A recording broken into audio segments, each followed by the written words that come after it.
நான் உங்களோடு கூட பேசும்படியாய் தெரிந்து கொண்டதான ஒரு வேத பகுதி தான் வச்சிருக்கேன். அதனுடைய தலைப்பு மனிதனும் அவனுடைய வீணான சிந்தனையும். மனிதனும் அவனுடைய வீணான சிந்தனையும். மனிதனை கர்த்தர் உண்டாக்கினார், ஒரு மனிதனும் அவனுடைய வீணான சிந்தனையும். ஆனால் முதல்ல மனிதன் யார், மனிதன் யாருங்கிறதை குறித்து நாம் தெரிஞ்சாதான் அவன் எப்படி வீணா போனான்கிறதை தெரிய முடியும். மனிதன் யார்? முதல்ல அவன் தேவனால் உண்டாக்கப்பட்டவன் என்று ஆதியாகமம் 1:26-27 சொல்லப்படுகிறது. மனுஷன் என்பவன் தேவனால் உண்டாக்கப்பட்டவன், குரங்கிலிருந்து வந்தவன் கிடையாது. பைபிள் சொல்லுகிறது, உலகத்தில் எவனும் யாரும் சொல்ல முடியாத ஒன்றை நம்முடைய வேதம் சொல்லுகிறது. அவர் சயின்டிஸ்டா கூட இருக்கலாம், டார்வின் ஒரு ரிசர்ச்சர் தான். ஆனால் வேதம் சொல்லுகிறது மனிதன் குரங்கிலிருந்து வந்தவன் அல்ல, தேவ சாயலிலே உண்டாக்கப்பட்டவன். அடிக்கடி சொல்றதான்.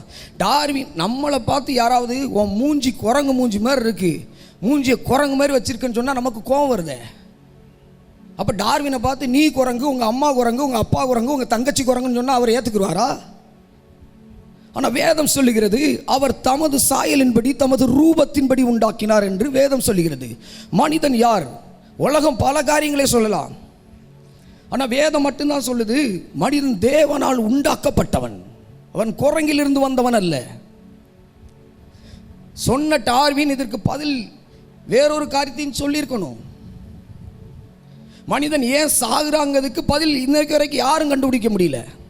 ஆனால் நம்ம ஆளுக செவ்வாய் கிரகத்தை ஆராய்ச்சி பண்ணுறதுக்கு இங்கேருந்து ராக்கெட் விடுவான், சூரியனை ஆராய்ச்சி பண்ணுறதுக்கு ஆதித்யா L1 விடுவான். நான் இந்த ஆராய்ச்சி பண்ணுகிற இந்த சயின்டிஸ்டை பார்த்து நான் ஒரே ஒரு கேள்வி தான் கேட்கேன். நீங்கள் இதெல்லாம் ஆராய்ச்சி பண்ணுறீங்களே, சாதாரணமாக ஒரு கேள்வியை நீங்கள் கேட்டு பாருங்கள். கடற்கரை ஓரத்தில் போய் நம்ம கடல் பக்கத்துக்கு போயிருப்போம், கடல் பக்கத்தில் போய் நின்று அந்த அலையை நம்ம ரசிச்சுக்கிட்டு இருக்கும் பொழுது அலைகள் கடலுக்குள்ளேருந்து வரும்போது ஆக்ரோஷமாய் பெரிய பெரிய அலைகள் எழும்பி வரும். எழும்பி வந்து நம்ம நிற்கிறதான பகுதிக்கு வந்த உடனே நம்ம காலை டச் பண்ணிட்டு உள்ளே போகுது. இதை முதல்ல நீ செவ்வாய் கிரகத்தை ஆராய்ச்சி பண்ணு, தப்பு இல்லை. வெள்ளி கிரகத்தை ஆராய்ச்சி பண்ணி தப்பு இல்லை. ஏயா இந்த கடல் அலை என் கால் வரைக்கும் வந்துட்டு திரும்ப அதே ஆக்ரோஷமாக வருகிற அலை என்னை தாண்டி வெளியெல்லோ ஆக்ரோஷமாக வரணும், ஏயா இந்த கடற்கரையை விட்டு வெளியே போக மாட்டேன்னு சொல்லி கேள்விகளுக்கு அவருக்கு பதில் இருக்கான்னு பார்ப்போம். கிடையாது. ஆனால் நீங்களும் நானும் ஆராதிக்கிற தெய்வம் எழுதி கொடுத்தான வேதத்தில் இருக்கிறது, இம்மட்டும் வா மிஞ்சி வராதே, உன் அலைகளின் பெருமை இங்கே அடங்க கடவுது என்று இருக்கு. எதையோ ஆராய்ச்சி பண்றான், கடவுளை குறித்து ஆராய்வதற்கு அவனுக்கு மனசு இல்லை. இந்த வேதத்தில் இல்லாத எதுவுமே இல்லை. எதை ஆராய்ச்சி பண்ணாலும் மனிதன் வாழ்வதற்காக உருவாக்கப்பட்ட இடம் இதுதான். இதை மீறி எங்க போய் வாழ்ந்தாலும் அவன் இருக்க முடியாது. அப்ப மனிதன் என்பவன் யார்? முதல்ல அவன் தேவனால் உண்டாக்கப்பட்டவன். இரண்டாவது வேதம் என்ன சொல்லுகிறது? ரோமர் 3:23 வாசிப்போம். வேதம் என்ன சொல்லுகிறது? ரோமர் 3:23.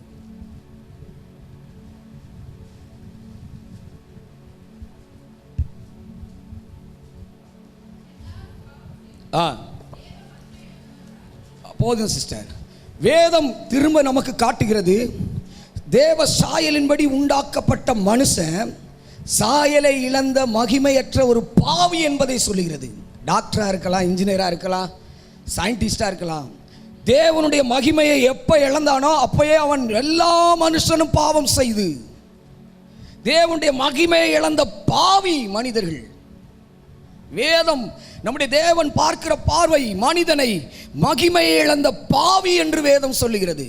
உலகத்தில் நீ சொல்லிக்கலாம், நான் டாக்டர் இன்ஜினியரு, நான் அப்படியா இப்படியா, நான் மூச்சு காத்து போகிறது வரைக்கும் தான் டாக்டர்னு சொல்லுவான். மூச்சு போச்சு பேச்சு போச்சுன்னா பணத்தை தூக்கலையான்னு தான் சொல்லுவான். அங்க பதவியெல்லாம் சொல்ல மாட்டான். அதனாலதான் வேதம் சொல்லுது அவன் மகிமையை இழந்த பாவி, மகிமை இழந்த பாவி. இன்னும் வேதம் என்ன சொல்லுகிறது? 2 கொரிந்தியர் 4:4 வாசிப்போம். மனுஷனை குறித்து என்ன சொல்லுகிறது? 2 கொரிந்தியர் 4:4. தேவனுடைய சாயலாய் இருக்கிற கிறிஸ்துவின் மகிமையான சுவிசேஷத்தின் ஒளி அவிவிசுவாசிகளாகிய அவர்களுக்குள்ளே பிரகாசமாயிராதபடி இப்பிரபஞ்சத்தின் தேவனானவன் மனதை குருட. அப்ப வேதம் என்ன சொல்கிறது மனிதனை குறித்து? இரண்டாவது, மனக்கண் குருடானவன். அதனாலதான் உண்மையான கடவுள் அவனால் ஆராதிக்க முடியல. வேதம் சொல்லுகிறது மனுஷன் மனக்கண் குருடானவன். அதனாலதான் சூரியனை அவன் ஆராதிக்கிறான், சந்திரனை ஆராதிக்கிறான், மரத்தையும் செடிகளையும் கொடிகளையும் ஆராதிக்கிறான். ஆனா மனக்கண்ல தெளிவு வந்த நீங்களும் நானும் சூரியனை ஆராதிக்கல, சூரியனே உண்டாக்கின தெய்வத்தை ஆராதிக்கிறோம். மரத்தை ஆராதிக்கல, மரம் செடி கொடிகளை உண்டாக்கின தெய்வத்தை ஆராதிக்கிறோம். வேதம் சொல்லுகிறது அவன் மனக்கண் குருடாக்கப்பட்டவன். மூன்றாவது, ரோமர் 1:23 வாசிங்க. ரோமர் 1:23.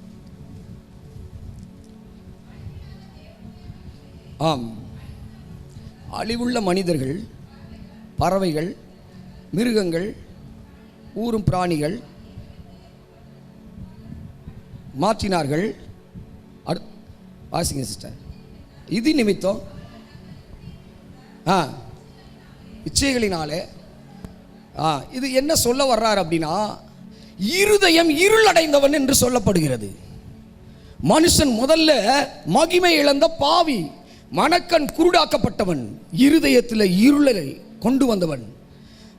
அதை தாண்டி வேதம் சொல்லுகிறது, சங்கீதம் 14:1 வாசிங்களேன். 14:1. தேவன் இல்லை என்று மதிகெட்டவன் சொல்லிக் கொள்கிறான். வசனம் என்ன சொல்லுதுன்னா, மனுஷனை பார்த்து கடவுள் இல்லை என்று சொல்லுகிற மதிகெட்டவன். கடவுள் இல்லைன்னு சொல்றவன் எல்லாம் யாருன்னா மதிகெட்டவன் என்று வேதம் சொல்லுகிறது. கடவுள் இல்லை என்று சொல்லுகிற யாரை பார்த்தும் வேதம் சொல்லுகிற அவன் மதிகெட்டவன். அதுல 2வது வசனம் வாசிங்களேன். வசனம் சொல்லுது உணர்வு அற்றவன் என்று சொல்லுது. தேவனை தேடுனா அவனுக்கு பேர் உணர்வு உள்ளவன், தேவனை தேடாதவனுக்கு பேர் உணர்வு அற்றவன் என்று சொல்லுகிறது மனிதனை குறித்து. 3வது வசனம் வாசிங்க. வழி விலகி போனவன், தேவனை தேடி ஆராதிக்க வேண்டிய மனுஷன், உண்மையான கடவுளை தேடி ஆராதிக்க வேண்டிய மனுஷன், படைத்தவரை ஆராதிக்கிற வேண்டிய மனுஷன், படைத்த பொருளை தேடி போய் இவனே ஒரு மரத்தை வெட்டி, இவனே ஒரு இரும்பை தேடி, இவனே ஒரு கல்லை தேடி உண்டாக்கினவரை விட்டுட்டு இவனே ஒரு தெய்வத்தை உருவாக்குகிற வழி விலகி போனவன் என்று வேதம் சொல்லுகிறது. மனிதனும் அவனுடைய வீணான சிந்தனையும், மனுஷன் எதை தேடணுமோ அதை தேடலை, மறந்துட்டான். அப்ப மனுஷனை குறித்து வேதம் சொன்ன காரியம், மகிமை இழந்த பாவி, மனக்கண் குருடானவன், இருதயம் இருளடைந்தவன், கடவுள் இல்லை என்று சொல்லுகிற மதிகெட்டவன், உணர்வற்றவன், வழி விலகியவன். கடைசியா இவ எல்லாவற்றையும் சொல்லிட்டு மனுஷனை கர்த்தர் பார்க்கிற பார்வை, நான் இன்ஜினியரு, ஆனால் கடவுள் மனுஷனை பார்க்கிற பார்வை. சங்கீதம் 103:14. 103:14 வாசிப்போம். தம்முடைய உருவம் என்னதென்று அவர் அறிவார். கர்த்தர் மட்டும்தான் பார்க்கார், நாம தான் பார்த்து பயப்படுதோம். கலெக்டர் வராரு, பிரதம மந்திரி வராரு, அவர் வராரு, இவர் போலீஸ் வராரு. கர்த்தர் பார்க்கார். நீ மண் என்று நினைவு கூறுகிறார், மண் என்று நினைவுகிறார். மனக்கண் குருடானவன் சொன்ன பார்த்தீங்களா? உண்மையிலே அது வேதம் பொய் சொல்லவே சொல்லாது. மனக்கண் குருடானவன் தான் வச்சிருக்காங்க. ஆனால் டாஸ்மார்க் கடையில் மதுபானம் விற்காங்க. மதுபானம் விற்கும் பொழுது அந்த மதுபான பாட்டில் என்ன போட்டிருக்கு? மது நாட்டுக்கும் வீட்டுக்கும் கேடு. அப்போ உன் மனக்கண் குருடாய் தானே நீ அதை வித்துட்டு இருக்க. நாட்டுக்கே கேடுனா ஏன் நாட்டில் வச்சு விற்க? வீட்டுக்கே கேடுனா ஏன் வீட்டில் அதை எல்லாம் ஒன்று குடிக்க வைக்க? வேதம் எந்த அளவுக்கு உண்மையை சொல்றேன் பாருங்க. மனக்கண் குருடானவன், நீ எழுதி வச்சிருக்கப்பா, அவன் உன் கண்ணு தெரியுது, ஆனால் மனசு குருடாய் கிடக்க. இப்படி எழுதியிருக்கமே, இந்த உணர்வு கூட அற்ற உணர்வற்றவனாக இருக்கிறமே, நாட்டுக்கும் கேடுனா அப்போ நாட்டுக்குள்ள ஏன் வச்சு விற்கும்? வீட்டுக்கும் கேடு. அதோட சிகரெட் அட்டையில் பெருசாக கேன்சர் படம் போட்டிருப்பான். இதை போட்டு டிசைன் பண்ணுறது யாரும்? படித்த அறிவாளிகள். புகைப்பிடித்தல் கேன்சரை, புற்றுநோயை உண்டாக்கும். மனக்கண் குருடானவன் என்பதற்கு எவ்வளவு ஆதாரங்கள் உலகத்தில் இருக்குன்னு தெரியுமா? கேன்சர் வரும் தெரியுதா? ஏன் நீ வித்து எல்லாத்தையும் குடிக்க வச்சு கேன்சரை கொண்டு வர? அதான் வேதம் சொல்லு, அவன் குருடன். மனக்கண் குருடு. இந்த கண்ணு திறந்திருக்கான மனக்கண் திறக்கல. மனக்கண் திறக்க வேண்டுமானால் இயேசு ஒருவர் உங்கள் உள்ளத்தில் வந்தா மட்டும்தான் திறக்க முடியும். அவர்தான் மனக்கண்களை திறக்கிறவர். 1 கொரிந்தியர் 4:4 பார்த்தா மனதை குருடாக்குற ஒருத்தர் இருக்கான்னு சொல்லி. இப்பிரபஞ்சத்தின் அதிபதி அவர்களை ஆளுகை செய்கிறார். அதனாலதான் அவருடைய மனசை குருடாக்கி வச்சிருக்கிறார். நம்மளை ஆளுகை செய்கிறவர், அவர்களை ஆளுகை செய்கிறவர் இந்த பிரபஞ்சத்தின் அதிபதி. அதனால அவருடைய மனது குருடாய் இருக்குது. ஆனா உங்களையும் என்னையும் ஆளுகை செய்கிறவர் இப்பிரபஞ்சத்தையே உண்டாக்கினவர். அதனாலதான் மனசு தெளிவு உண்டாயிருக்கு. நம்முடைய தேவன் சர்வ வல்லமை உள்ளவர். அவருக்கு முன்பாக எதுவும் நிற்க முடியாது. சாதாரண ஒரு எலுமிச்சம்பழத்தை பார்த்து பயப்படுதான். நம்ம எலுமிச்சம்பழத்தை பார்த்து பயப்படுதான். ஆனால் நம்ம சபையில் சொல்கிறோம் சர்வ வல்லவர். இங்கேருந்து நைட்டு ஜபம் முடிச்சுட்டு போயிருப்போம். ஆல் நைட் பேரில் அப்படி அபிஷேகத்தில் நிறைஞ்சிட்டு போவோம். நிறைஞ்சிட்டு போய் தூங்கியிருப்போம். போகும் பொழுது ஒன்றும் இருந்திருக்காது. காலையில் 5 மணிக்கு எழுந்துச்சி முத்தத்தை கூட்டுறதுக்கு விளக்கமாறு எடுத்துகிட்டு வருவோம். ஒரு எலுமிச்சம்பழம் கிடக்கும்.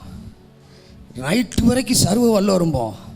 ஆனால் 5 மணிக்கு போன் எடுத்து பாஸ்டர் வீட்டுக்கு வாசலுக்கு முன்னாடி எலுமிச்சம்பழம் கிடக்கு. அவ்வளோதான் நம்முடைய ஜபம். அப்போ நம்ம பேசுறது ஒன்று, வாழ்க்கையில் அப்பியாசப்படுத்துறது ஒன்றா இருக்குது. கடைசியில் என்னவா இருந்திருக்குன்னு நினைக்கிங்க? அந்த எலுமிச்சம்பழம், ஒருத்தர் வேலைக்கு போயிருப்பார். நைட்டு 9:30 இந்த அம்மா அவசரத்தில் சொல்ல மறந்துருக்கும். எப்போ வீட்டில் நாளைக்கு காய்கறி இல்லை, அப்போ பிள்ளைகளுக்கு காலையில் லஞ்சு ப்ரிப்பேர் பண்ணணும். வேகமாக ப்ரிப்பேர் பண்ணோன்னா 2 இல்லை ஒரு 1/4 கிலோ லெமன் வாங்கிட்டு வாங்கன்னு சொல்லியிருப்பாங்க. இந்த ஆள் நைட்டு லேட்டாக வேலை விட்டு வரும்போது லெமனை வாங்கி கொண்டு வந்துக்கிட்டு இருப்பார். கையில் போட்டு தான் கொண்டு வருவார். அது கரெக்டாக அது எங்கே விழுன்னு பாருங்க. ராத்திரி முழுவதும் ப்ரேயர் பண்ணோட வீட்டு வாசலில் தான் விழும். கேரி பக்கில் போட்டு கொண்டு வந்துட்டு இருப்பார். இந்த கேரி போய் இப்போ உள்ள கேரி போயெல்லாம் கீழே கிளியும் பார்த்துருக்கீங்களா? அதே மாதிரி லைட்டாக கீரல் விட்டுட்டே வந்திருக்கும். அதில் சின்ன லெமனாக இருக்குது, அந்த ஓட்டைக்கு தக்கன கீழே விழுந்திருக்கும். இந்த லெமனுக்கு, இந்த எலுமிச்சம்பழத்துக்கு பயந்து போன் அடிக்குது. நம்முடைய விசுவாசம் இப்படி தான் இருக்கு. நம்முடைய தேவன் சர்வ வல்லமை உள்ளவர். யாக்கோபுக்கு விரோதமான மந்திரவாதம் இல்லை, இஸ்ரவேலுக்கு விரோதமான குறி சொல்லுதலும் இல்லை. இப்போ மனிதனை குறித்து நாம் பார்த்தோம். மனிதனை குறித்து கடவுள் இல்லை என்று சொல்லுகிற இந்த உலகத்தில் ஒரு விதமான கூட்டங்கள் இருக்கிறாங்க. அதில் ஒரு கூட்டம் கடவுள் இல்லை என்று சொல்லுகிற ஒரு கூட்டம். 2வது ஒரு கூட்டம் கடவுளையே உருவாக்குகிற ஒரு கூட்டம். கடவுளே இவங்க தான் உருவாக்குவாங்க. நம்முடைய வேதம் சொல்லுகிறது கடவுள் தான் எல்லாத்தையும் உருவாக்குனாருன்னு சொல்லுது. ஆனால் இவங்க கடவுளையே இவங்க தான் உருவாக்குவாங்க. இது 2வது வகையான கூட்டம். 3வது ஒரு வகையான கூட்டம் இருக்கு. கடவுளை உருவாக்க மட்டும் செய்ய மாட்டான், மண்ணினால உருவாக்கி அதை போய் தண்ணியில கரைக்குதோ ஒரு கூட்டம் இருக்கு. எல்லாருக்கும் தெரியும், புரிஞ்சவங்களுக்கு தெரியும். 7 நாள் உருவாக்குவான், 7 நாள் வைப்பான், 7ஆவது நாள் கழிச்சு போய் ஊர்வலமாக கரைச்சிடுவான். 3 வகையான குரூப். ஒன்று கடவுள் இல்லை என்று சொல்லுகிற ஒரு கூட்டம், கடவுளையே உருவாக்குகிற ஒரு கூட்டம், கடவுளை உருவாக்கி கடவுளை அழிக்கிற கூட்டம். ஆனால் நம்முடைய தெய்வம் மனுஷனை உண்டாக்கி அவனுக்குள்ள ஜீவனை தந்து அந்த ஜீவன் பரிபூர்ணப்பட்டு அவன் வாழ்ந்து சுகித்திருந்து தான் உண்டாக்கின இடத்துக்கே கொண்டு போவதற்காக காத்து கொண்டு இருக்கிற தெய்வம். அப்பேற்பட்டவர் தான் தெய்வம், அவர்தான் கடவுள். நம்முடைய தெய்வம் வித்தியாசமானவர். நீங்க வீட்டில் போய் டைம் இருந்தால் படிச்சு பாருங்க. ஏசாயாவினுடைய புஸ்தகம் 44வது அதிகாரம் இந்த வகையான கூட்டத்தாரை குறித்து இங்கே சொல்லப்பட்டிருக்கும். 44:9 - 19 வரைக்கும் இந்த விக்கிரகத்தை குறித்து சொல்லப்பட்டிருக்கும். 44:9 - 19 வரைக்கும் சொல்லப்பட்டிருக்கும். அதில் நான் ஒரு 2 வசனத்தை மட்டும் வாசித்திருந்தேன். நீங்கள் பாருங்கள், வீட்டில் போய் படிச்சுக்கோங்க. ஒரு மரத்தை ஒருத்தவன் பார்ப்பானா, அந்த மரத்தை போய் வெட்டுவானா, அதில் பாதியை சமைச்சிருவானா, அதை பாதியை சிலை செஞ்சிருவானா, அதை குறித்து எழுதியிருக்கு பாருங்க. 17 அதில் மீதியான துண்டை தனக்கு விக்கிரக தெய்வமாய் செய்து அதற்கு முன் விழுந்து அதை வணங்கி, நீ என் தெய்வம், என்னை ரட்சிக்க வேண்டும் என்று அதை நோக்கி மன்றாடுவான். ஆனால் நம்முடைய வேதம் சொல்லுது 10வது வசனத்தில் ஒன்றுக்கும் உதவாத தெய்வத்தை உருவாக்கி. ஒன்றுக்கும் உதவாது. ஏன் இந்த இடத்துல ஒன்றுக்கு உதவாதுன்னு எழுதியிருக்கு? அதால நடக்க முடியாது, அதால பேச முடியாது, அதால எதுவுமே செய்ய முடியாது, நீங்க சொல்றதை கேட்கவும் முடியாது. அதனால அதுக்கு ஒன்றுக்கும் உதவாத தெய்வம்னு எழுதி வச்சிருக்காரு. அடுத்து பாருங்க, அதுல சொல்றாரு, அறியாமலும் உணராமலும் இருக்கிறார்கள், காணாதபடிக்கு அவருடைய கண்களும் உணராதபடிக்கு அவருடைய இருதயமும் அடைக்கப்பட்டு கிடக்கிறது. அது சொல்றாரு. பின்னாடி அதனுடைய பகுதியை சொல்றாங்க. அதில் பாதியை அடுப்புல எரித்தேன். ஒரு மரத்தை வெட்டுறான், அதுல என்னென்ன செய்தான் பாருங்க. அதில் பாதியை அடுப்பில் எரித்தேன், அதன் தழலின் மேல் அப்பத்தை சுட்டு இறைச்சியையும் பொரித்து புசித்தேன். அதில் மீதியான துண்டை நான் ஒரு அருவருப்பான விக்கிரகமாக்கலாமா, ஒரு மரக்கட்டையை வணங்கலாமா என்று சொல்ல தன் மனதில் அவனுக்கு தோன்றவில்லை. அம்மாத்திரம் அவனுக்கு அறிவும் சொரணையும் இல்லை. வீட்டில் போய் படிச்சு பாருங்க, ரொம்ப சூப்பரா இருக்கும். இந்த உணர்வற்ற ஒரு கூட்டத்துக்கு மத்தியில தான் தேவன் உணர்வுள்ள ஒரு கூட்டத்தை எழுப்ப விரும்புகிறார். ஆனா சாத்தான் முந்திக்கொண்டு நம்மை வீணான சிந்தைகளை சிந்திக்க வைத்து, தேவனுக்கு விரோதமாய் சிந்திக்க வைத்து, நம்மை தேவனை விட்டு பிரிப்பதற்கு அவன் பெரிய பிளான் வச்சிருக்கிறான். அதை குறித்து தான் நாம் பார்க்க போகிறோம். மனுஷன் படைத்ததான பிரதான நோக்கமே ரோமர் 1:19 வாசிங்களேன். மனுஷன் படைக்கப்பட்டதான பிரதான நோக்கம்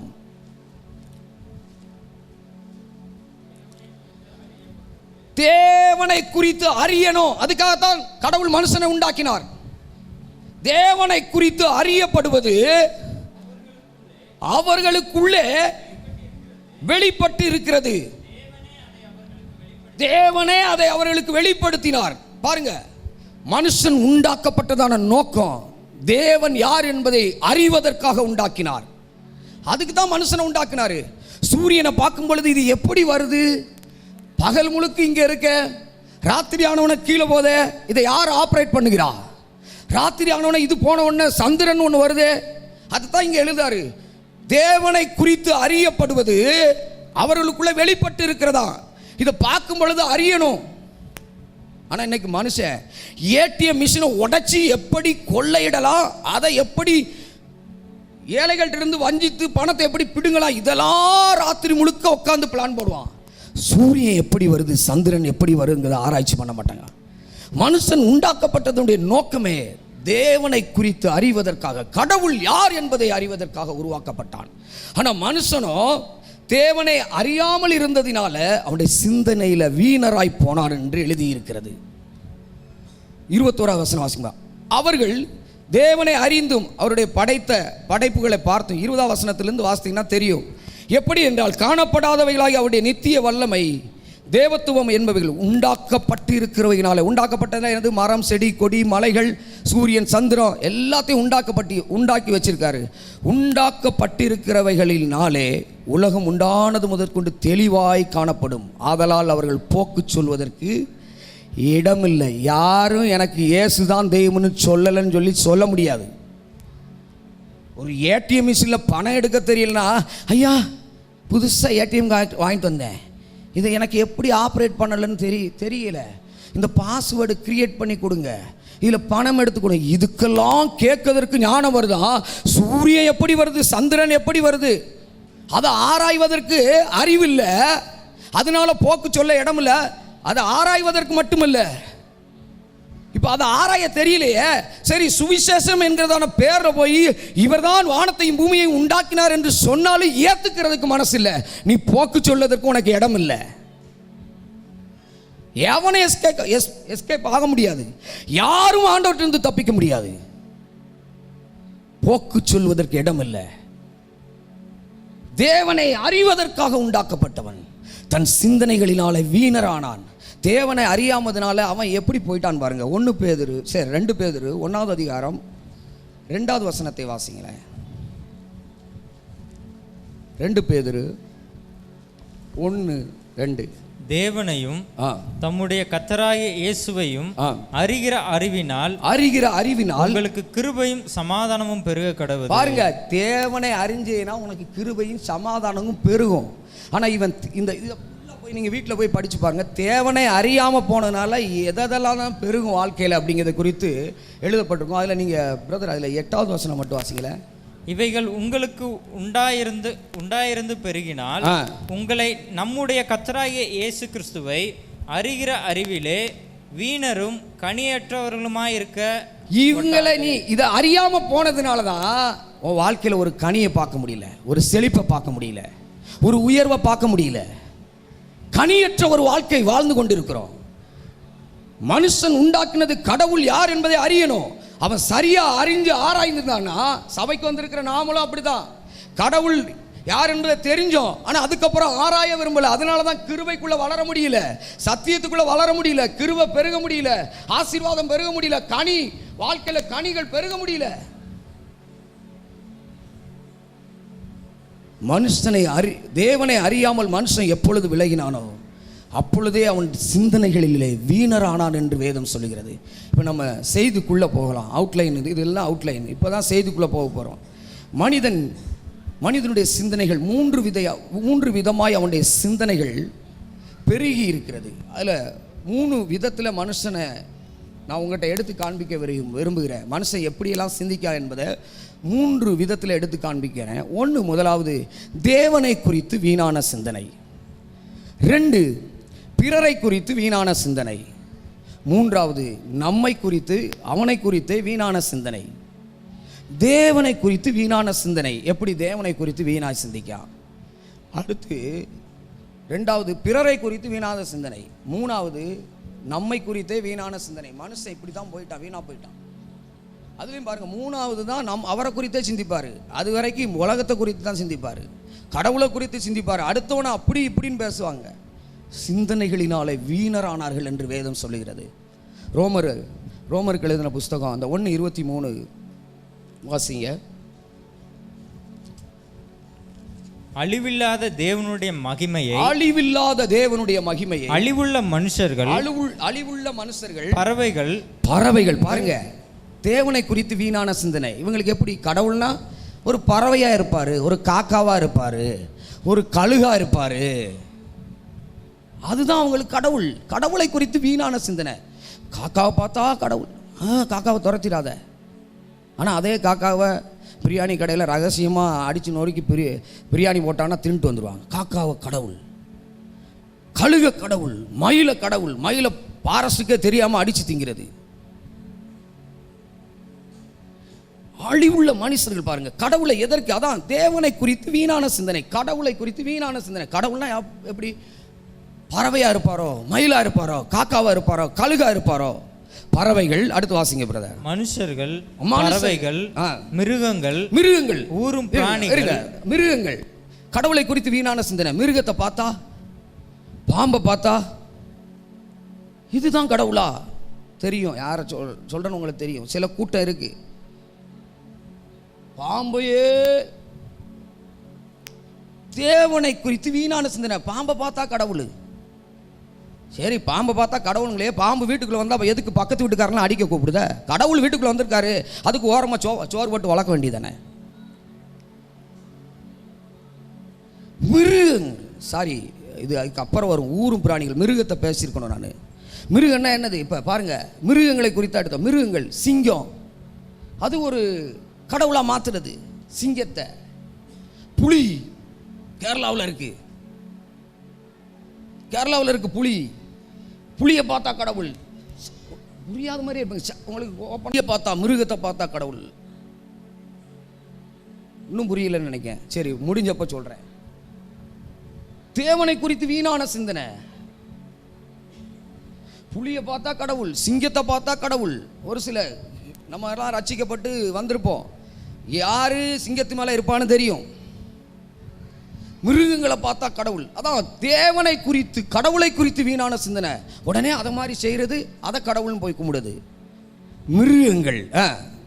3வது வாசிங்க, அதுல வாசிங்க. மிருகங்கள், ஊரும் பிராணிகள். இப்பதான் நான் ஊரும் பிராணிகளை எடுத்திருக்கணும். பாம்பை ஒரு கூட்டம் வணங்கிட்டே இருக்கு. இந்த பாம்பை தெய்வமா வணங்குற ஒரு கூட்டம் இருக்கு. அதான் தேவனை குறித்து வீணான சிந்தனை. பாம்பை பார்த்தா கடவுள்னு கும்பிடுதான், சிங்கத்தை பார்த்தா கடவுள்னு கும்பிடுதான். யானையை பார்த்தா கடவுளும் கும்பிடுதான். புரிஞ்சிருக்குன்னு நினைக்க உங்களுக்கு. யானையை பார்த்தா கும்பிடுதான்.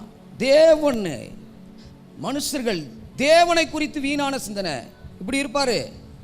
நீ அவரை கடவுள்னு தானே சொல்ற, என்னைக்காவது அதான் இருள் அடைந்து போயிருக்கு. தேவனை குறித்து வீணான சிந்தா, அதை மட்டும் கடவுளை கும்பிடுவாரு. இவருக்கு பிறக்குத பிள்ளை தும்பிக்கையோட பிறந்தா ஏத்துக்குருவாரா? கடவுள் பிறந்திருக்கான்னு வச்சு வளர்க்க வேண்டியதானே, கடவுள் பிறக்க வேண்டியதானே, வச்சு வளர்க்க வேண்டியதானே. தேவனை குறித்து வீணான சிந்தனை.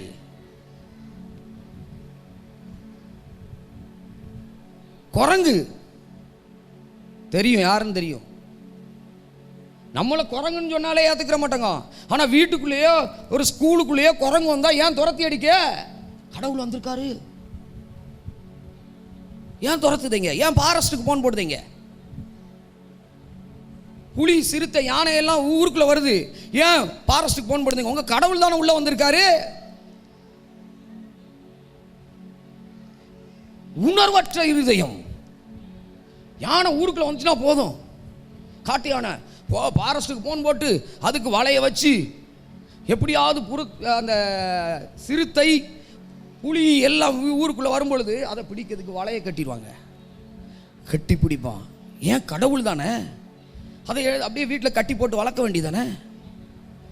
தேவனை குறித்து வீணான சிந்தனை, தேவனை குறித்து வீணான சிந்தனை அவர்களுக்கு. அதனால தான் சொல்றதுக்கு பாருங்க, மிருகங்கள் ஊரும் பிராணிகள் ஆகிய இவைகளுடைய ரூபங்களுக்கு ஒப்பாக கடவுளை குறித்து தேவனை குறித்து முதல்ல வீணான சிந்தனைகள். ஆனால் நம்மையோ ஒரு நாள்களில் நானும் அப்படிதான் இருந்தேன். சில இப்படிப்பட்ட மிருகங்கள் ஊரும் பிராணிகள் எல்லாவற்றையும் உணர்வு அற்றவனாய் இருந்த பொழுது இருந்தேன். ஆனால் உலகத்திலே வந்து எந்த மனுஷனையும் பிரகாசிக்கிற ஒரு மெய்யான ஒளி வந்த பொழுது, பொய்யான ஒளியை விட்டு மெய்யான ஒளியின் இடத்துக்கு வந்த பொழுது, இதெல்லாம் அல்ல, இதை உண்டாக்கினவரே கடவுள் என்பதை மனதில் கொண்ட தேவனை குறித்து வீணான சிந்தனை. இன்னும் ஒரு காரியத்தை கூட பார்ப்போமே, தேவனை குறித்து வீணான சிந்தனை. 2 ராஜாக்களுடைய புஸ்தகம் 5வது அதிகாரம் 10வது வசனம்.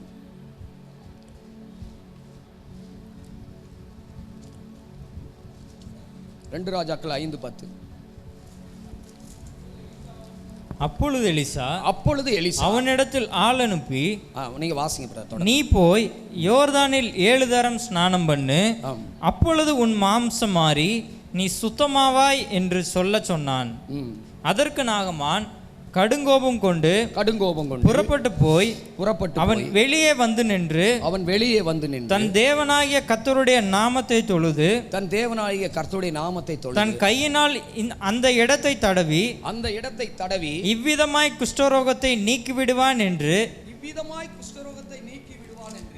எனக்குள் நினைத்திருந்தேன். சிந்தனை தேவ மனுஷனையும் தேவனுடைய வழிகளை குறித்து வீணான சிந்தனை. ஏன் உனக்கு ஈஸியா ஒரு குளத்துல போய் முங்கி எந்திரிச்சிட்டு போ, குஷ்டரோகம் சுகமாகுன்னு சொல்றாரு, சிம்பிள். ஆனா இதை கேட்க மாட்டாராம். எங்க ஊர்ல நதி இல்லையா, குளிக்கிறதுக்கு இடம் இல்லையா, குளம் இல்லையா,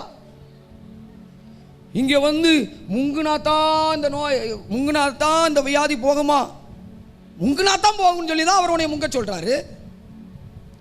ஆனா இவன் தேவனுடைய வழிகளை குறித்து வீணாய் சிந்திக்கான். சிம்பிளா ஒரு காரியத்தை சொல்ல, அதுக்கு வேலைக்காரன் சொல்றான், ஏயா ஒரு கஷ்டமான காரியத்தை சொல்லியிருந்தா நீ செஞ்சிருக்க மாட்டீரோ.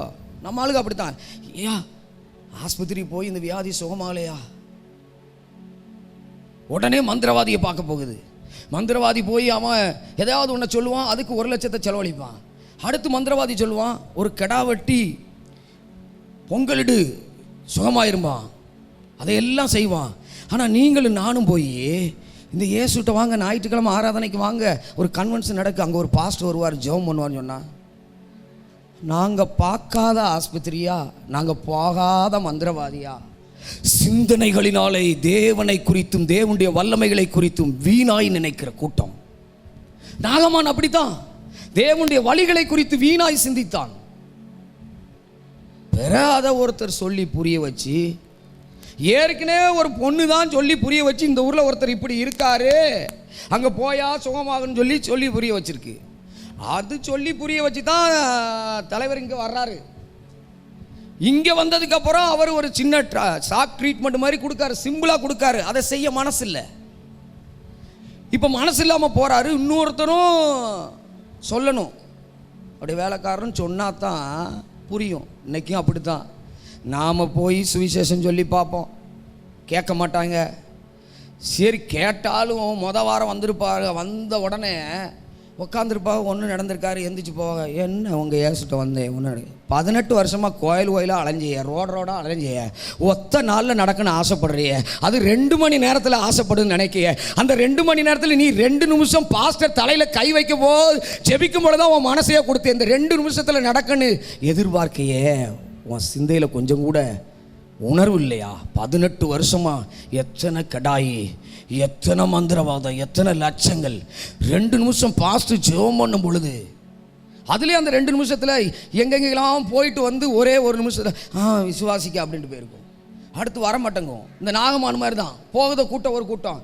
அதை போய் வழிமறித்து திரும்ப இல்லை நீங்கள் அடுத்த வாரம் வாங்க. இந்த நாகமானுக்கு சொன்ன மாதிரி சொன்னாதான் ரட்சிப்பு நடக்கும். ஏனென்றால் இவர்கள் தேவனை குறித்து வீணாய் சிந்தித்து வைத்திருக்கிறார்கள். வீணாய் சிந்தித்து வைத்திருக்கிறார்கள். 2 கூட்டம் உலகத்தில் இருக்கு. ஒன்னு இயேசுவை தொட்டு சுகமாக்குற கூட்டம், யவீர் மாதிரி ஆட்கள் நீர் வந்து தொட்டா சுகமாகுங்கிற ஒரு கூட்டம். 2 விசுவாச கூட்டம் இருக்கு. 12 வருஷம் பெரும்பாடுள்ள ஸ்திரீ, நான் போய் தொட்டா சுகமாகுவேன். யவீர், நீர் என் வீட்டுக்கு வந்தா சுகமாகுவேன். இங்கேயும் அதையே கூட்டம் இருக்கும். சபைக்குள்ளேயும் இந்த கூட்டம் இருக்கும். பாஸ்டர் என் மேலே கை வச்சு தொட்டா தான் நான் சுகமாகுவேன். இல்லை, ஒரு ஆராதனை பண்ணி கொண்டு இருக்கிறா. இந்த ஆராதனை வேலையில் தேவனுடைய மகிமை உள்ள பிரவேசித்து வந்து அவர் அந்த மகிமை வரும் பொழுது நான் அதை ரிசீவ் பண்ணுவேன். வியாதி சுகமாகுத நம்பிக்கை நமக்குள்ள இல்லை.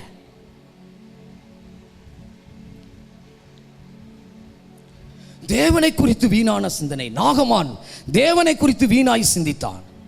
தேவனுடைய வழிகளை குறித்து வீணாய் சிந்தித்தான். ஏன் தண்ணிக்குள்ள இறங்கி முங்கிட்டு போகிறதுக்கு இவருக்கு என்ன கஷ்டமா? நாமளும் அப்படித்தான் சொல்லுவோம். வீட்டில் கடன் பிரச்சனை இருக்கும், போராட்டம் இருக்கும், எல்லாம் இருக்கும். ஐயா, இன்னைக்கு கடனுக்காகவே ஒரு உபவாச கூட்டம் வைக்கும். உங்க கடன் பிரச்சனை மாறதுக்காகவே ஒரு உபவாச கூட்டம் வைக்கும், ஸ்பெஷல் கூட்டம் வைக்கும். உங்க பிள்ளைகள் இருக்கிற வியாதிக்காகவே ஒரு கூட்டம் வைக்கும். நம்மளும் நாகமான் மாதிரி தான். 52 வாரம் சர்ச்சுக்கு வர்றேன், அப்பையெல்லாம் சுகமாகாது. இந்த உபவாச கூட்டத்திலேயா சுகமாகுது. அப்படியே வேலைக்கு போயிட்டு வருவோம். அங்கே போனாலும் 500 ரூபா கிடைக்கும், கூட தான் கிடைக்கும். சாயங்காலம் 1000 ஆஸ்பத்திரியில் செலவழிக்கணும். இப்படிப்பட்ட கூட்டம்.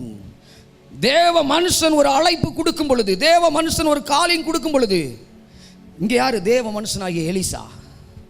இதை செய்ப்பா சுகமாயிரும். அப்போ ஒரு உபவாச கூட்டம் எதற்காக நாம் ஆயத்தப்படுத்துகிறோம்? ஏதோ ஒரு டெலிவரன்ஸ் நடக்க வேண்டும் என்பதற்காக. தேவனையும் தேவனுடைய வழிகளை குறித்தும் நாம் வீணாய் சிந்திக்கிறோம். நடக்குமா? இது நடக்குமா? நடக்கும். அதனாலதான் அவர் நீ மூழ்கி எந்திரிச்சிட்டு போயா சுகமாயிரும் சொன்னாரு. உபவாச கூட்டத்துக்கு வர்றோம், ஆனா விசுவாசம் இல்லை நமக்கு. இன்னைக்கு நான் இந்த உபவாச கூட்டத்துக்கு போறேன், முடிஞ்சு வரும் பொழுது இந்த பிரச்சனையோடு கூட திரும்பி வரமாட்டேன். கர்த்தர் என் தேவைகள் எல்லாம் சந்திப்பார் என்ற நம்பிக்கை நமக்குள்ள கிடையாது. தேவனை குறித்து, தேவனுடைய வழிகளை குறித்தும் வீணாய் சிந்திக்கிறோம். கர்த்தர் நமக்கு எப்படி வேண்டுமானாலும் நமக்கு அற்புதம் செய்ய முடியும். எப்படி வேண்டுமானாலும் உங்களுக்கு உபவாச கூட்டத்தில் அற்புதம் செய்ய முடியும். இல்ல ஆராதிக்கும் பொழுது உங்களுக்கு அற்புதம் செய்ய முடியும். இந்த பிரசங்கத்தை கேட்டுக்கொண்டு இருக்கும் பொழுது கர்த்தருடைய வார்த்தை உங்களை தொட முடியும். நீங்க தனிப்பட்ட வாழ்க்கையில ஜெபித்துக் கொண்டு இருக்கும் பொழுது, உங்க வீட்டில் முழங்கால் போட்டு ஜெபிக்கும் பொழுது, எங்கே எல்லாம் போய் அங்க இங்க வடக்க தெற்க எல்லா ஜெப முகாமுக்கும் போய் சுகமாகாத ஒரு காரியம் நீங்க முழங்கால் படியிடும் பொழுது சுகமாகும். தேவனுடைய வல்லமை எப்பொழுது எப்படி எப்ப சந்திக்குனே நமக்கு தெரியாது. நாகமானுக்கு இது தெரியல. அதனாலதான் அவர் சந்தேகித்தார். அவர் கோலை வைத்தும் அற்புதம் செய்ய முடியும், காலை வைத்தும் அற்புதம் செய்ய முடியும், சால்வை வைத்தும் அற்புதம் செய்ய முடியும் என்பதை நாகமானுக்கு தெரியல. மோசை கோலை நீட்டினார், அற்புதம் நடந்தது. யோசுவா காலை வைத்தான், அற்புதம் நடந்தது. சால்வை முறுக்கி அடித்தான், அற்புதம் நடந்தது. எப்படி வேண்டாம் ஆனாலும் என் தேவன் அற்புதம் செய்ய முடியும். அறியாம இருக்கிறதுனால தான் அற்புதத்தை பெற முடியல. நாகமானுக்கு அதுதான், தண்ணிக்குள்ள முங்கினோன்னு அவனுக்கு ஏதோ அசால்ட் ஆயிடுச்சு. அப்போ தேவன் எப்படி வேண்டுமானால் அற்புதம் செய்வார் என்பதற்கு முதல்ல நம்ம வேதத்தை நன்கா படிச்சிருக்கணும், படிக்கணும். இல்லைன்னா சத்தியத்தை கேட்கணும். சத்தியத்தையும் அறிவீர்கள், சத்தியம் உங்களை விடுதலையாக்கும். சத்தியத்தை கேட்க கேட்க கேட்க கேட்க கேட்க விடுதலை நடந்துகிட்டே இருக்கும். அப்ப தேவனை குறித்து வீணான சிந்தை இருக்குமானால், அதுல இன்னொரு எக்ஸ்ட்ராடினரியான ஒரு கூட்டம் இருக்கு. சர்ச்சுக்கு வந்து வந்து என்ன செய்ய, ஏசப்பாட்ட வந்து வந்து ஒண்ணுமே நடக்கலை.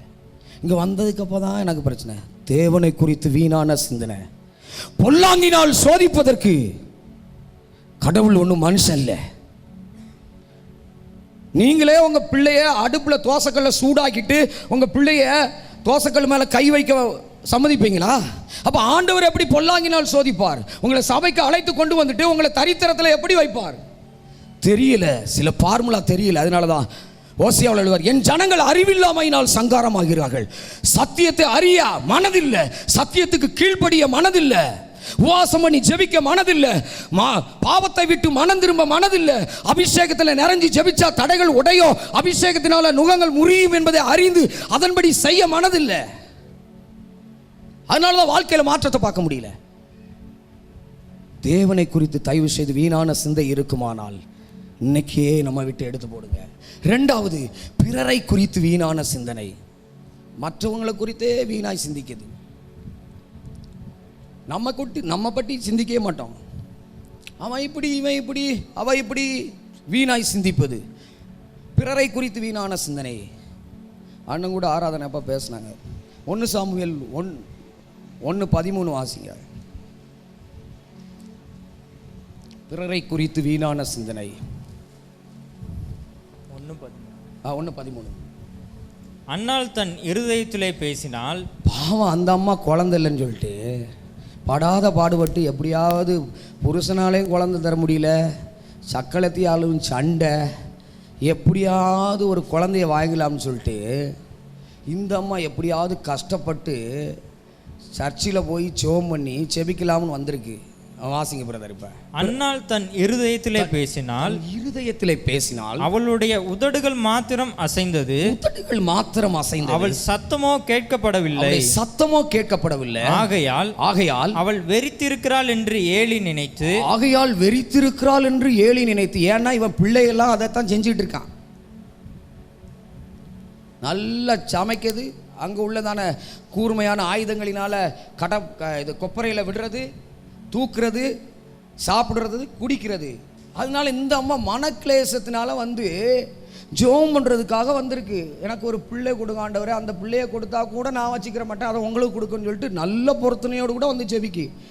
ஆனா இந்த ஏலி பிறரை குறித்து வீணாய் சிந்திக்காங்க.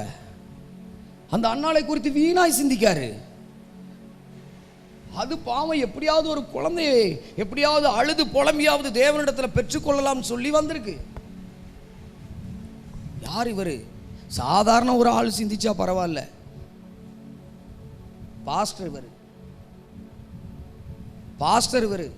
பாஸ்டர் சிந்திக்காரு. இவர் ரொம்ப நேரம் தண்ணி அடிச்சுட்டு சாராயத்தை குடிச்சிட்டு ஏதோ போதையை போட்டுட்டு வந்து முணங்குதாலோ அப்படின்னு. பிறரை குறித்து வீணாய் சிந்திக்கிறோம்.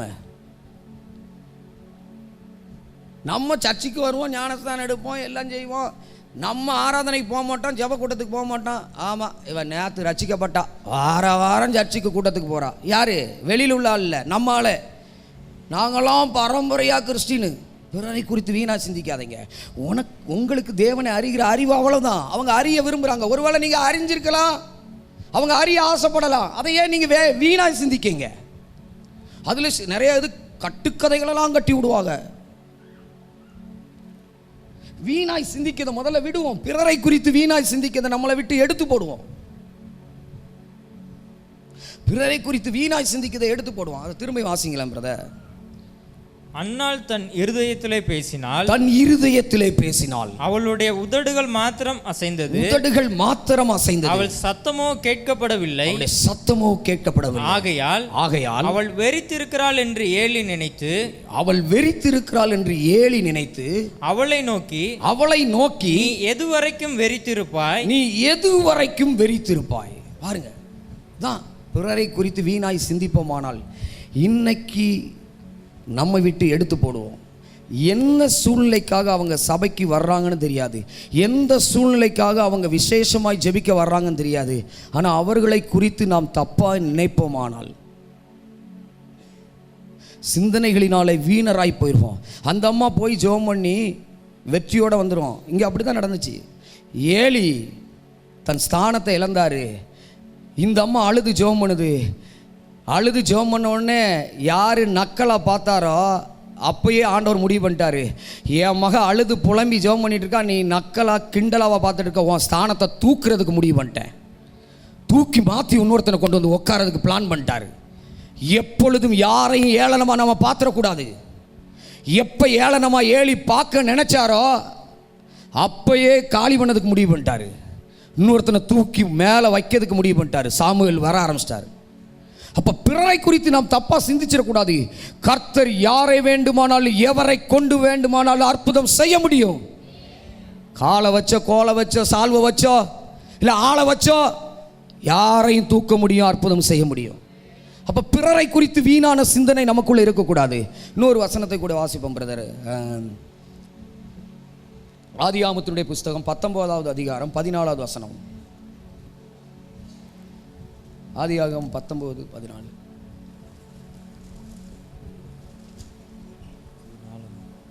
இந்த சம்பவம் எல்லாருக்கும் தெரியும். அப்பொழுது லோத் புறப்பட்டு தன் குமாரத்திகளை விவாகம் பண்ண போகிற தன் மருமக்கமாரோட பேசி, நீங்கள் எழுந்து இந்த ஸ்தலத்தை விட்டு புறப்படுங்கள், கர்த்தர் இந்த பட்டணத்தை அழிக்கப் போகிறார் என்றான். அவனுடைய மருமகன்மாரின் பார்வைக்கு அவன் பரியாசம் பண்ணுகிறதாக கண்டது. இங்க ஒரு காரியம், இந்த சோதம் குமார பட்டணத்தை அழிக்கன்னு சொல்லிட்டு தூதர்கள் வந்துட்டாங்க. தூதர்கள் வந்தவொடனே இப்போ லோத்து ஆபிரகாமுக்கு சொந்தக்காரதுனால ஏதோ 2 ஆபிரகாம் நல்ல ஆண்டவர்கிட்ட நெருங்கி இருந்ததுனால ஆபிரகாமி நிமித்தம் இந்த லோத்துவை காப்பாற்றுறதுக்கு முடிவு பண்ணிட்டார். ஆனாலும் லோத்துவை காப்பாற்ற முடிவு பண்ண ஆண்டவர் முடிவு பண்ணியிருக்காரு. ஆனால் லோத்து சரி நம்ம தான் காப்பாற்றப்பட வேண்டாம், நம்ம மகளை கல்யாணம் பண்ணுற மருமக்கமாரையும் காப்பாற்றிடுவோம் அப்படிங்கிறதுக்காக நடக்க போகிற சம்பவத்தை சொல்லிட்டாரு. ஐயா, நீங்கள் தான் என் பிள்ளையை கட்ட போகிறீங்க, தயவு செய்து நீங்கள் இந்த பட்டணத்தில் இந்த சோதம்காரை அழிக்க போகிறாரு, அதனால் இதை விட்டு வந்துருங்கன்னு சொன்னால் அவங்களுக்கு அது பரியாசம் பண்ணுகிறதா இருந்துச்சு. பிறரை குறித்து, லோத்துவை குறித்து மருமகன்மார் வீணாய் சிந்தித்தார்கள். லோத்துவை குறித்து வீணாக சிந்திக்காங்க. ஏன் இந்த பட்டணம் அழிய போது வான்னு சொன்னால் கூட போயிருந்தால் தப்பு வைக்கப்பட்டிருக்கலாம். கடைசியில் அவருடைய பிள்ளைகளும் லோத்துவும் தான் தப்பு வைக்கப்பட்டாங்க, அவங்க அழிஞ்சு போனாங்க. லோத்துவை குறித்து, பிறரை குறித்து வீணான சிந்தனை. இன்னைக்கு பாருங்க, லோத்துவை குறித்து மருமக்குமார் இதெல்லாம் நமக்கு நல்லா தெரியும், அதனால தான் இதை ரொம்ப டீப்பாக போகல. சோதம் குமார பட்டணம் அழிஞ்சிச்சு. எங்க எதனால் அழிஞ்சி? கர்த்தர் அருவருக்கிற ஒரு பாவம். மனுஷன் தனிமையாக இருப்பது நல்லதில்லை என்று ஏற்ற துணையை உண்டாக்குகிறான். ஆனால் இன்னைக்கு சயின்ஸ் பெருகிருச்சா, ஏற்ற துணையை பார்க்கறது கிடையாது. ஆணுக்கு ஆணை கல்யாணம் பண்ணுறது, பெண்ணுக்கு பெண்ணை கல்யாணம் பண்ணுறது.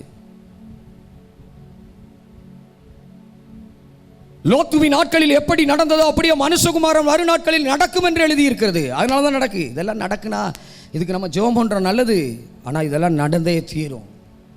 ஏன் தெரியுமா? அது நடக்கலைன்னா நாம் நிர்விசாரமாக இருந்துட்டு இயேசு வரமாட்டான்னு சொல்லிட்டு அசால்ட்டாக இருப்போம். அது நடக்குதை பார்த்து தான் ஐயோ பைபிளில் போட்டது நடக்க, அப்போ மனம் திரும்புன்னு சொல்லி அதை நடந்தால் தான் நாம் மனம் திரும்ப முடியுங்கிறதுக்காக சில அடையாளங்களை கர்த்தர் செய்வார். ஆனால் நம்ம பாரப்பட்டு ஜெபம் பண்ணுவோம். நல்லது, தப்பு கிடையாது. ஆனால் அதுக்கு ஜெபிக்கதை காட்டில் நான் எந்த அளவுக்கு ஆயத்தமாகிறேன், கர்த்தர் வரப்போகிறார் என்பதற்கு நான் எந்த அளவுக்கு ஆயத்தமாகிறேன். அதுக்காகத்தான் தேவன் சில காரியங்களை தேசத்தில் அனுமதிப்பதற்கு காரணமே அதுதான்.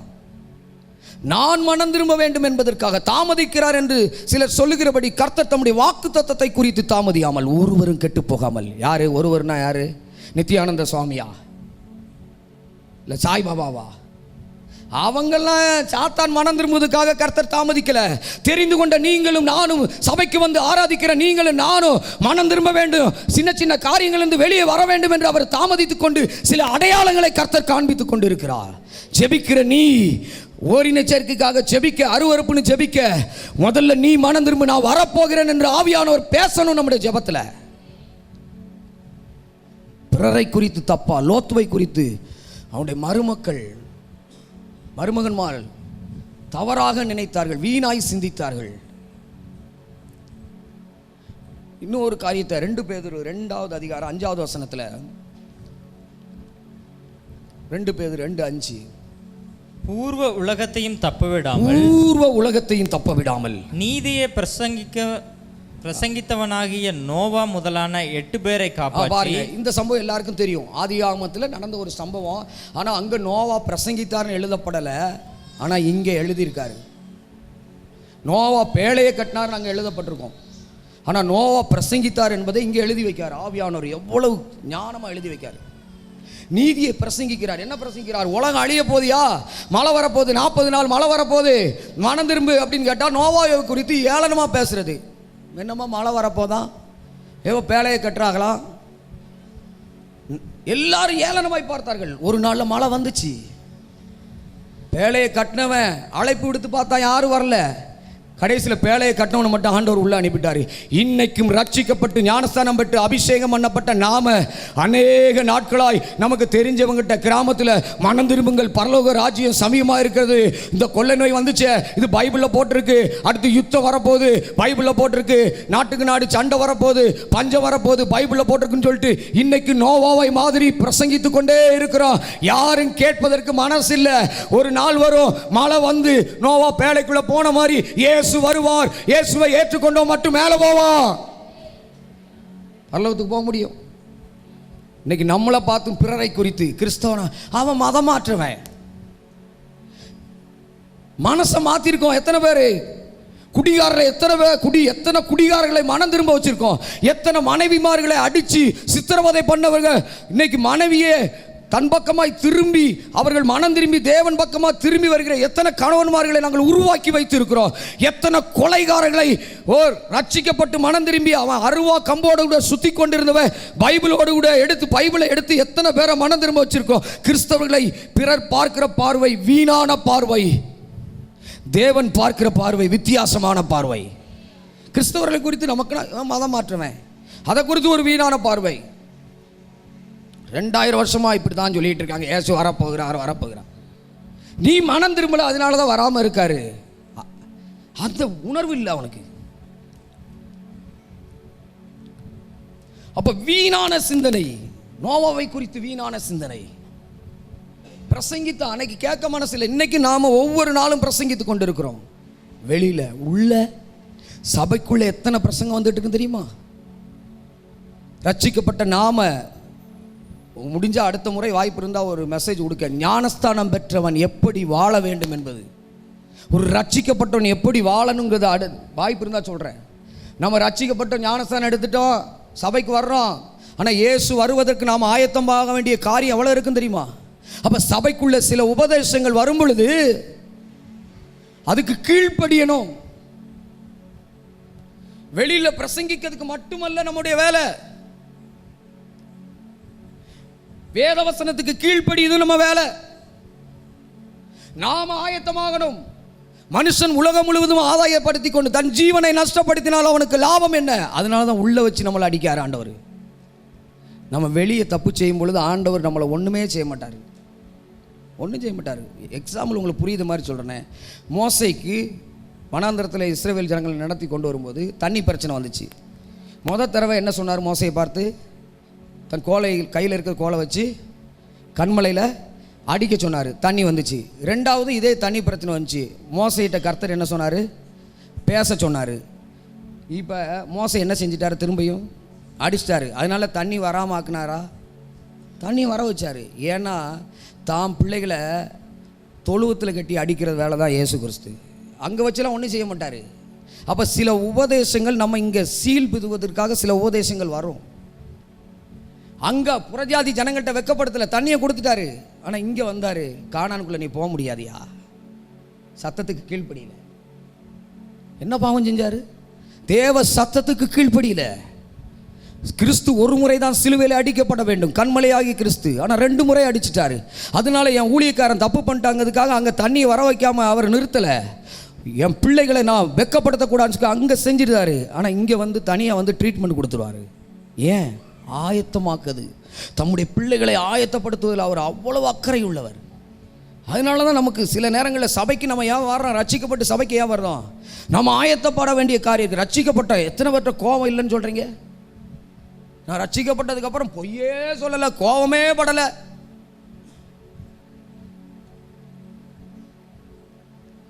எதுவுமே செய்யலை அப்படின்னு நம்ம சொல்ல முடியுமா? இதெல்லாம் சரிபடுத்தணும். அதுக்காகத்தான் கர்த்தர் நம்மளை சபை கொண்டு வர. அதனால யார் என்ன காரியங்கள் சொன்னால் பிறரை குறித்து நம்ம வீணாய் சிந்திப்பது நம்ம விட்டு எடுத்து போடணும். 3வது, நம்மை குறித்து வீணான சிந்தனை. நம்ம குறித்தே வீணா சிந்திச்சே ஒன்றும் இல்லாமல் போயிடுவோம். நம்ம குறித்து வீணா சிந்திக்குது. எஸ்தருக்கு எழுதின புஸ்தகம் 6வது அதிகாரம் 6வது வசனம். எல்லாருக்கும் தெரிஞ்ச சம்பவம் தான். எஸ்தர் 6:6.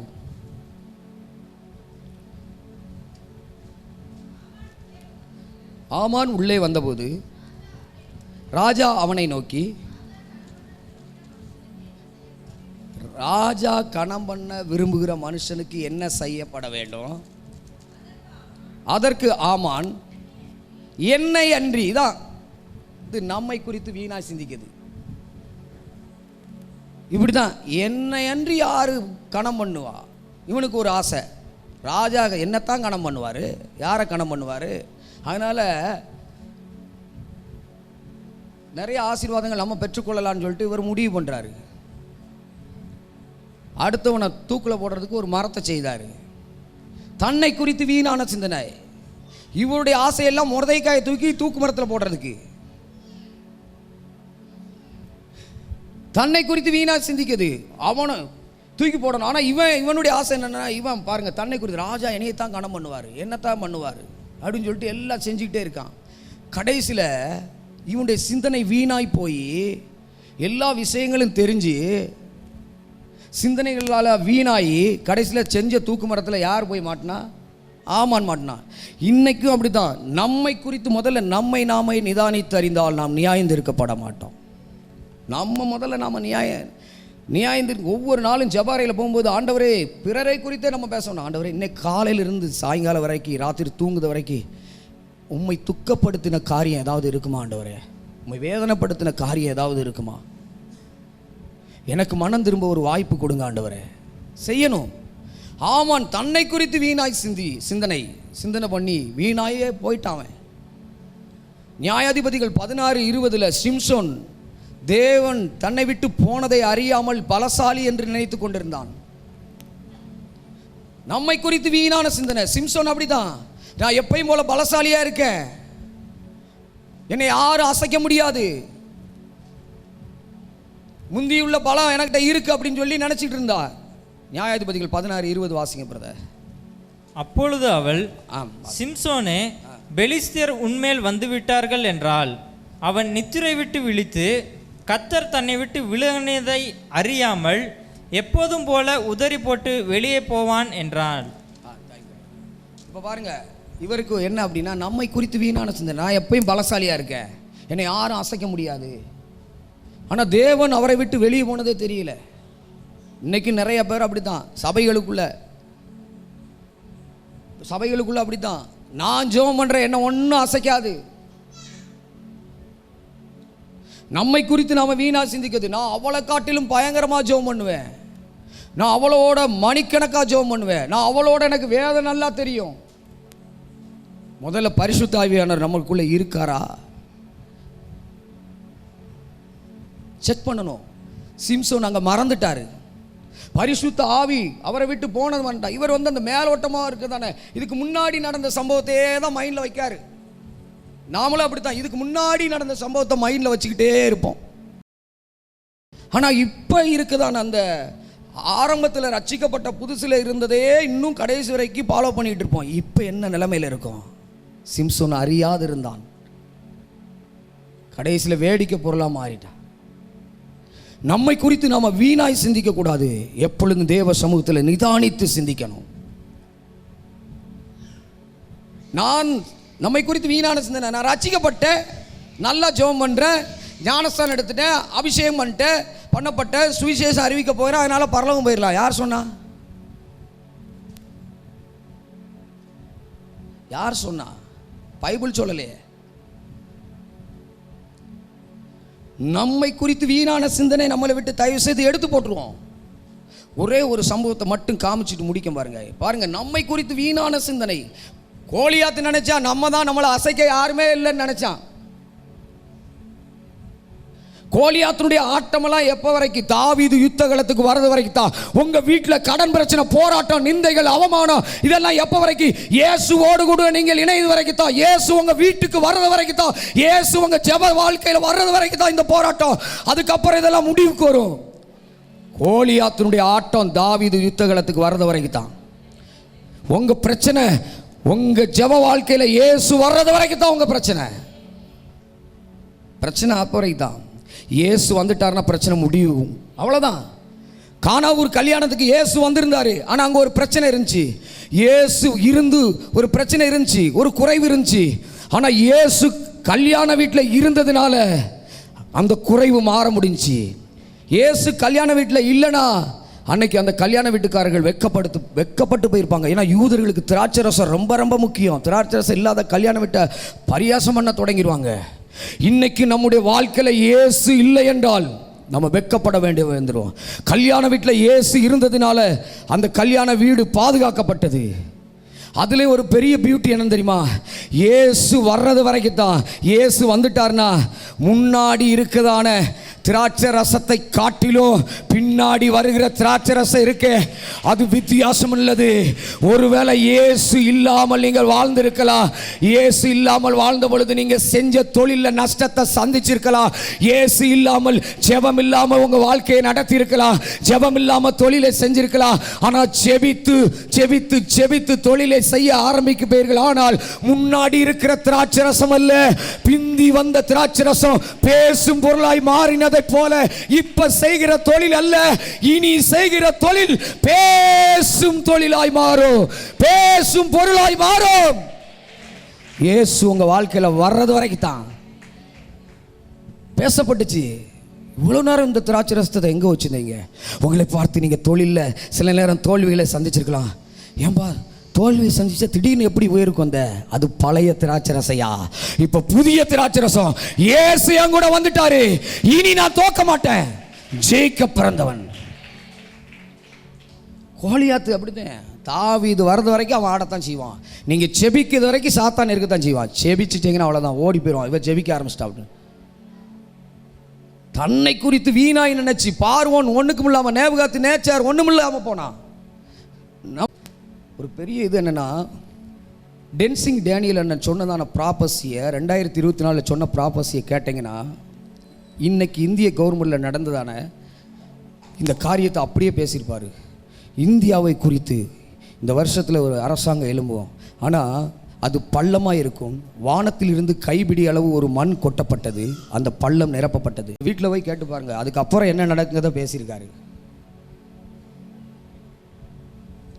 தன்னை குறித்து வீணாய் சிந்திக்க, நாங்க தான் எங்களை யாரும் அசைக்க முடியாது. தன்னை குறித்து வீணாய் சிந்திக்குது. இந்த நம்மை குறித்து வீணாய் சிந்திக்குது உலகத்துக்கு மட்டுமல்ல, நம்மை குறித்து எடுத்து போடுவோம். வீணாய் சிந்திப்பதை நம்மளை விட்டு எடுத்து போடுவோம். நான் ஜெபம் பண்றேன், பைபிள் படிக்க, பரலோகம் போயிடுவேன். நெவர். ஒரே ஒரு காரியத்தை மட்டும் மத்தேயு 7:21-22 வாசிப்போம். இவர்களெல்லாம் பரலோகம் போயிட்டாகலான்னு பார்ப்போம்.